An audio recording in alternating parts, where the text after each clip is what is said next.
شریف ایک دولت مند خاندان کا امیر لڑکا تھا۔ اس کے پاس اتنی دولت تھی کہ شریف جیسے 100 لڑکے عمر بھر اپنی زندگی اچھی طرح گزار سکتے تھے۔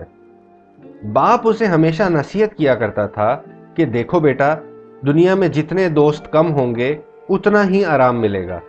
جب کوئی مکان بنواؤ تو اس میں کبھی بیٹھک نہ بنوانا، کیونکہ بیٹھک ہوگی تو مفت خورے بھی آئیں گے، اور جب ایسے لوگ آئیں گے تو ان کی خاطر تواضع میں کچھ نہ کچھ خرچ بھی کرنا پڑے گا، مگر ایسے لوگوں کی خاطر تواضع سے نہ خدا خوش نہ رسول راضی۔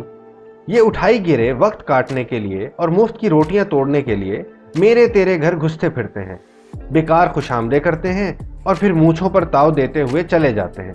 پیٹھ پیچھے برائی کے سوا انہیں اور کچھ نہیں آتا۔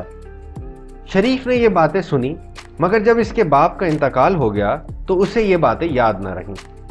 اس کے پاس مفت خوروں اور خوش آمدیوں کا جمگٹھا رہنے لگا۔ ان کی خاطر تواضع میں شریف اپنا روپیہ کوڑیوں کی طرح خرچ کرنے لگا۔ کوئی کہتا آج کلمی آموں کی بہار ہے، کوئی کہتا گرمی بے حد پڑ رہی ہے، برف کی کلفیاں آنی چاہیے، کوئی عطر منگواتا، کوئی پلاؤ زردے۔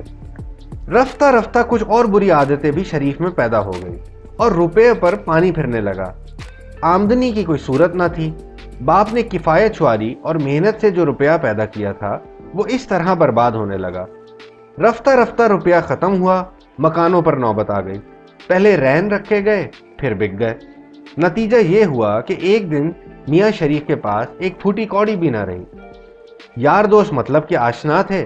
جب انہوں نے دیکھا کہ اب شریف کے پاس کچھ نہیں رہا تو ایک ایک کر کے سب کھسک گئے، اور اس طرح شریف اپنے باپ کی دولت خاک میں ملا کر دوستوں کے طفیل میں فقیروں سے بدتر ہو گیا۔